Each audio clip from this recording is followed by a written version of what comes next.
Model school 500 रुपए painter को देके बोर्ड पे नाम बदलवा दिया।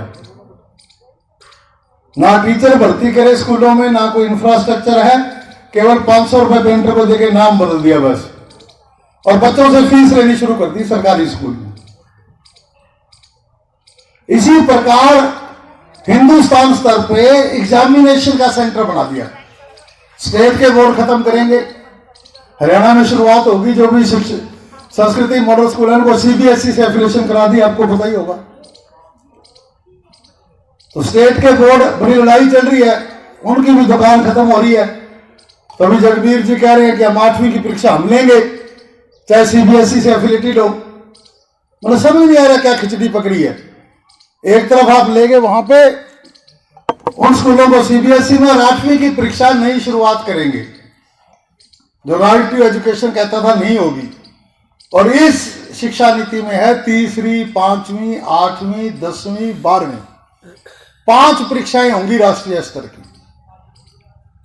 कोई कितना ही विद्वान हो बच्चा, कितना कुछ कर लो, जब भी राष्ट्रीय स्तर की परीक्षा होगी कई करोड़ बच्चे स्कूल से बाहर हो जाएंगे।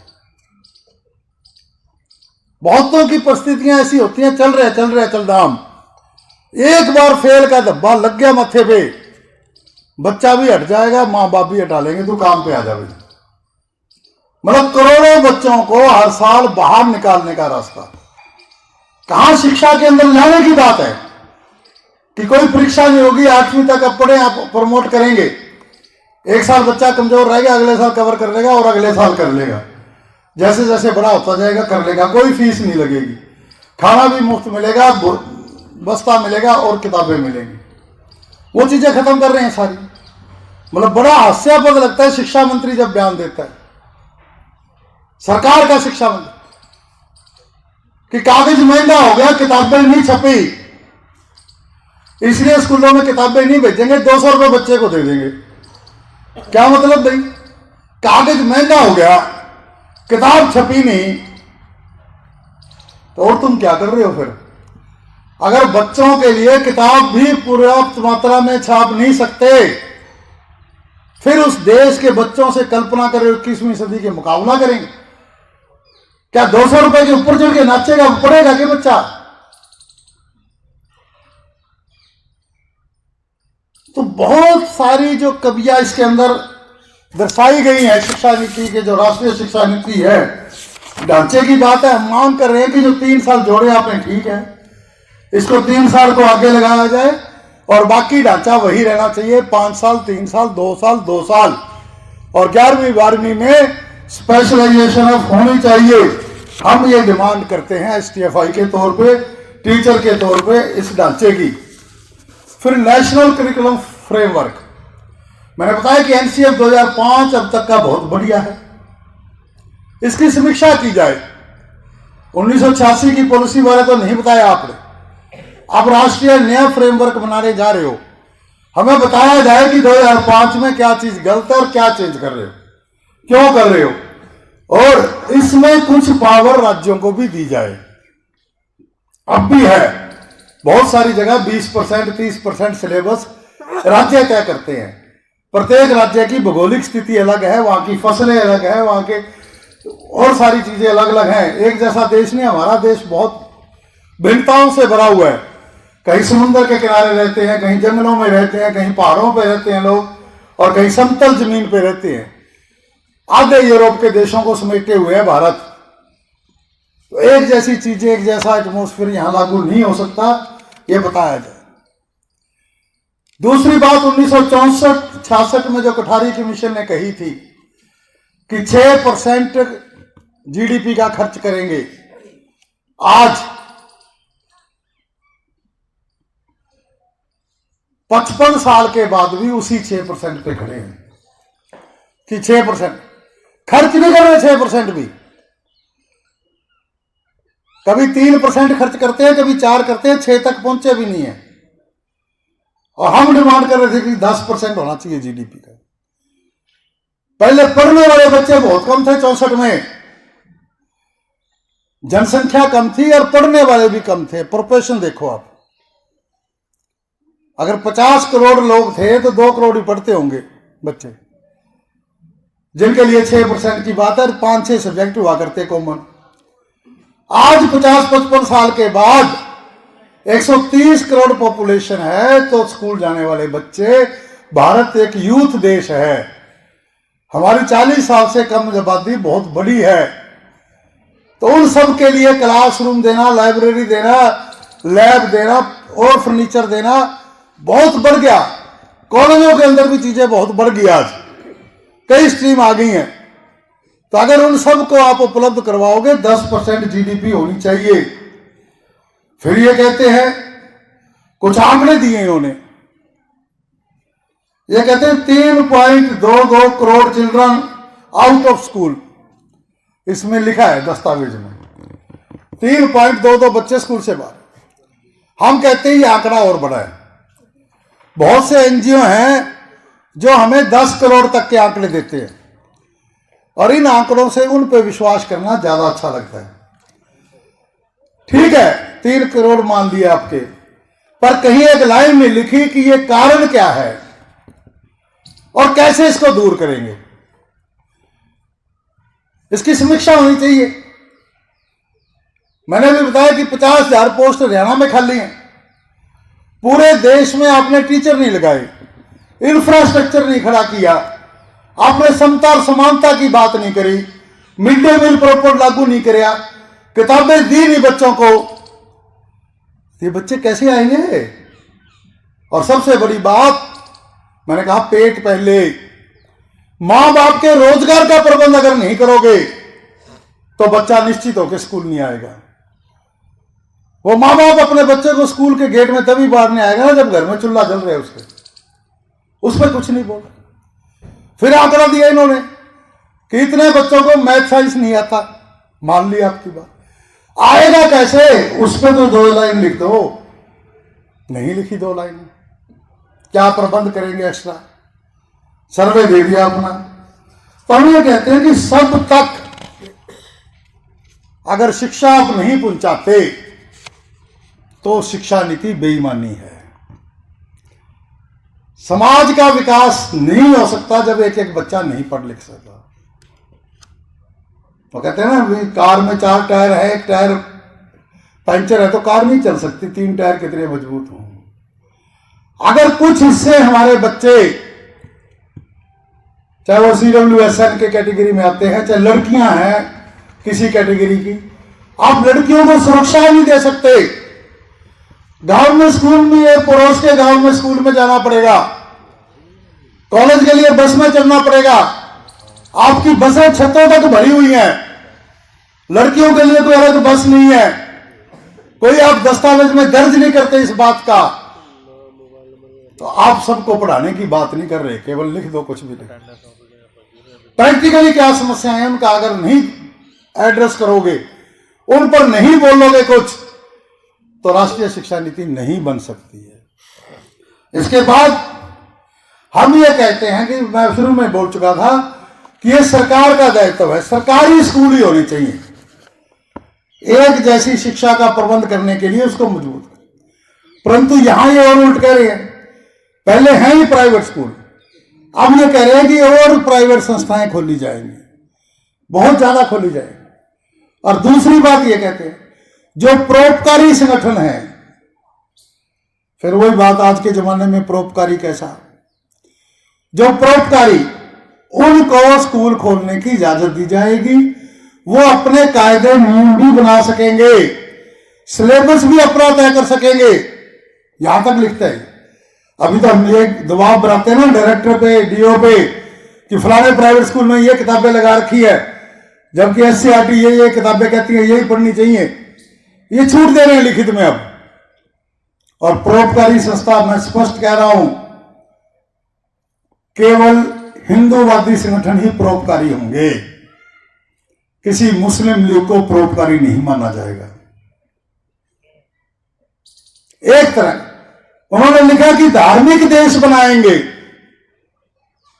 धार्मिक आस्था का वर्षन है, व्यक्तिगत आस्था है, बहुत बहस की जा सकती है इस पे। बहुत सारे धर्म है, कोई किसी को माने ना माने अलग चीज है अपने घर में, परंतु सरकार एक धर्म का प्रचार करेगी, ये बिल्कुल अन्यायपूर्ण।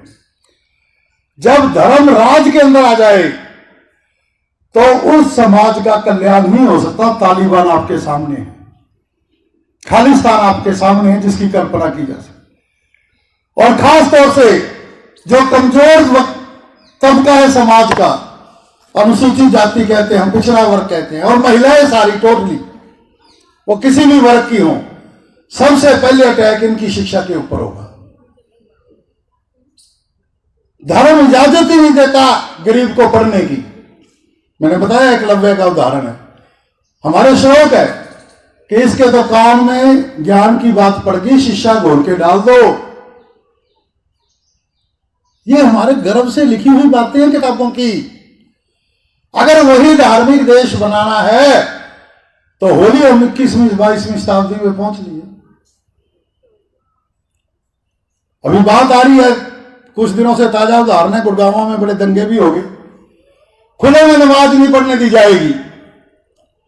आप बहुसंख्यक हो, हिंदू हो, कुछ हो, कई बार आपके दिल में अच्छी लगती होगी बात, ठीक है ये नमाज मुस्लिम ने क्यों पढ़न देगा। अरे दूसरी तरफ कोई परमिशन नहीं, कहीं सड़क पाड़ लो, आप जगराता करो, रामलीला करो, अखंड पाठ करो, कुछ भी कर लो, कोई परमिशन नहीं चाहिए किसी की। और कावड़ी आते हैं तो स्पेशल सड़कें बंद, बसें बंद, हेलीकॉप्टर से फूल बरसाए जाते हैं सरकार के पैसे। मतलब देश कैसे चलेगा, ये संविधान कैसे चलेगा देश का। और ये राष्ट्रीय शिक्षा नीति अब खुले तौर पे बात कर रही है, इनको लाइब्रेरी की बात कर रही है। स्कूल में, गांव में है, स्कूल में लाइब्रेरी पहले कभी नहीं थी। बात यह है कि अब वो फंड किस तरह के लिटरेचर पे खर्च किया जाएगा, एसएमसी से पूछ के खर्च नहीं किया जाएगा। अभी ताजा उदाहरण है, यहां तो बधाई दूंगा मैं स्टाफ को, हेडमास्टर साहब को, इस इलाके के साथियों को। फरमान आ गया कि सारे एसएमसी के खाते एचडीएफसी बैंक में खोल लो। प्राइवेट बैंक है, 100 तरह के खर्चे हैं उसके अंदर। अरे जब सरकारी बैंक है, हमारे हर गांव के अंदर बैंक है, तो हम खाता उसमें क्यों ना रखें। क्या ये एसी कमरों में बैठे हुए डायरेक्टर फैसला करेंगे, या हम कह सकते हैं सीधा पीछे कि मुख्यमंत्री के पास कमीशन पहुंचा एचडीएफसी बैंक का, डायरेक्टर की हिम्मत नहीं है चिट्ठी जारी कर दे। मुख्यमंत्री ने चिट्ठी जारी करवाई है, मंत्री ने चिट्ठी जारी करवाई है, कमीशन पहुंच गया। जनता जाए बाहर में, आपको 20 किलोमीटर दूर जाना पड़े, 25 किलोमीटर जाना पड़े। तो ये जो चीजें लागू की जा रही है ना, ये बड़ी ही वो खतरनाक चीजें हैं। शिक्षा अधिकार कानून का पालन होना चाहिए। और जहां तक टीचर ट्रेनिंग की बात, नौजवान बच्चे हैं, बच्चे ये भी पढ़ रहे हैं, कल को टीचिंग ट्रेनिंग करनी। आज तक के जो मापदंड थे वो ये है कि अलग अलग लेवल के बच्चों की साइकोलॉजी अलग होती है। प्राइमरी के बच्चे को किसी अलग प्रकार से हैंडल करना पड़ेगा, उसके लिए प्राइमरी टीचर चाहिए, जेबीटी होना चाहिए, डीएलएड होना चाहिए। जो बड़ा बच्चा हो गया एडोलसेंस में, एडोलसेंस पीरियड की जो टीन लग गया पीछे, 13, 14, 15, 16, 17, 18, 19, टीन एज बोलते हैं एडोलसेंस। इसमें शरीर का विकास होता है अलग प्रकार से, एक दूसरे के प्रति लगाव होता है दूसरे से। तो बहुत सारी समस्याएं होती हैं, इनको हैंडल करने के लिए अलग साइकोलॉजी होनी चाहिए टीचर की, वो बीएड कराती है, एमएड कराती है। अब ये कह रहे हैं, एक जगह तो ये लिख रहे हैं कि कोई भी टीचर प्राइमरी से लेकर +2 को पढ़ाए, उसकी qualification integrated BEd. Integrated BEd का मतलब है 12वीं के बाद दाखिला लो, उसी टाइम फैसला कर लो कि बीएड करनी है तो बीए भी कराई जाएगी, आपको बीएड भी कराई जाएगी।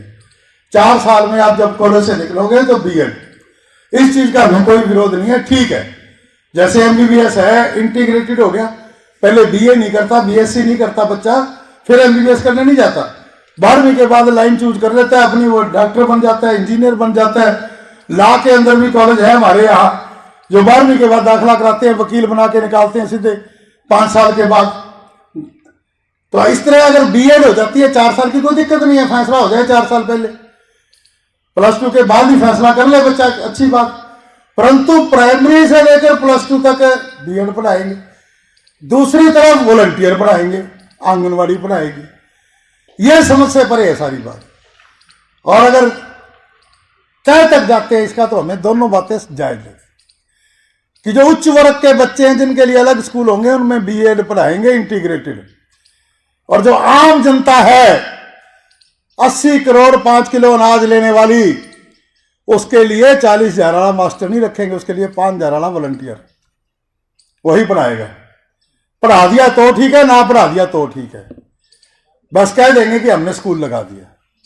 ये बड़ा गैप है। अभी पीछे 24 तारीख को school teacher federation of India का एक डेपुटेशन केंद्रीय शिक्षा मंत्री से मिलकर आया दिल्ली में। हमने बातें रखी सारी, जवाब नहीं है उसके पास, बस एक ही जवाब है, हमने तो लाखों लोगों से सुझाव लिए हैं, बहुत कुछ बढ़िया करेंगे हम आपके लिए, देखते जाओ, अभी तो 2030 आएगा, 2030 तक लागू करेंगे। किसी बात का कोई स्पष्ट जवाब नहीं है, बल्कि उसने मेरे से पूछा कि आपने शिक्षा नीति पढ़ी है? मैं जी बिल्कुल अच्छी तरह 10 बार पढ़ी है। बोलो कौन सा पैरा सुनाऊं आपको और आप कौन सा सुनाते हो? उसको नहीं पता था क्या किताब है। क्लर्क को भेज के किताब मंगवाई उसने, मतलब शिक्षा नीति लेके थे मेरे को, पहला पेज ही खोल के समझ नहीं आया, बंद कर दी किताब, चलो चलो छोड़ो बोले, पहला पेज ही खोला था। मतलब हालात ये हैं हमारे मंत्रियों के, हमारी सरकारों के, बड़ा खिलवाड़ कर रहे हैं। भर्तियों पे बड़ा संशय, कैसे भर्तियां होंगी, देश किस दिशा में, और उस मोर्चेबंदी के साथ हम एक नई राष्ट्रीय शिक्षा नीति की मांग करेंगे, तब हमें कुछ उम्मीद है कि कुछ बदलाव हो जाए। अन्यथा ये चर्चाएं हम कर रहे हैं, हम कम से कम अपना इस दायित्व को निभा रहे हैं कि कल को कोई ये ना कहे लक्कड़वाली स्कूल का अध्यापक या आस पड़ोस का कि हमें तो बताया ही नहीं जी आपने क्या लागू हो गया। अगर पता लग जाता फिर तो हम पहाड़ तोड़ देते। तो अब टाइम आ गया, पहाड़ तोड़ने की तैयारी कर लो, यूनियनों के सदस्य बनो। डॉक्टर भीमराव अम्बेडकर ने कहा था गरीब को न्याय नहीं मिलेगा, पहले ताकत ग्रहण करो, जब ताकत ग्रहण करोगे तब अपनी बात करोगे, और ताकत ग्रहण होगी संगठन से। पढ़ो लिखो समझो, संगठित हो, फिर जाके अपने न्याय की बात करो। तो ये बातें आज भी सच्ची हैं, झूठी नहीं है। तो अपने आप को मजबूत करो, संगठनों का हिस्सा बनो, जत्थेबंदियां मजबूत करते हुए सही दिशा में। जब मैं अपने फायदे की बात नहीं करूंगा तो लोग सुनेंगे। सब समझते हैं लोग, अगर मैं केवल अपने फायदे की बात करूंगा तो मुझे कोई नहीं सुनेगा। जब हम समाज की बात करेंगे, इन बच्चों की बात करेंगे, ईमानदारी से करेंगे, तो लोग साथ देंगे। किसानों का आंदोलन बहुत बड़ा एक पथदर्शक है हमारे आगे, कि इतनी बड़ी ताकत के साथ लड़े हैं, और बल्कि बहुत उलझाने की कोशिश करी, कभी पानी के नाम पे, कभी और पे। पर सलूट करता हूं जत्थेबंदियों को, उन नेतृत्व को, उनके श्रद्धालुओं, उनके जो साथ में मेंबर हैं उनको, कि वो किसी बात से विचलित नहीं हुए, कुछ भी बोला गया विचलित नहीं हुए, एक निशाना लेते हुए सीधा आंख का वो लड़ते रहे और जीत प्राप्त की है। सरकार आज भी उनको बांटने की कोशिश कर रही है। ये कृषि कानून बिल मीटिंग में बैठ के बातचीत द्वारा हल होने चाहिए थे, वापस होने चाहिए थे। गुरुपर्व के अवसर के ऊपर घोषणा करना स्वागत करते हमने कि वापस लिए, पर एक विशेष तौर पे एक दिन के ऊपर घोषणा करना, यह भी समाज को बांटने की चाल थी प्रधानमंत्री की। सचेत रहना पड़ेगा हर चीज के अंदर से हमें, और जनता की लड़ाई लड़नी पड़ेगी। आपका समय लिया, बहुत बहुत धन्यवाद।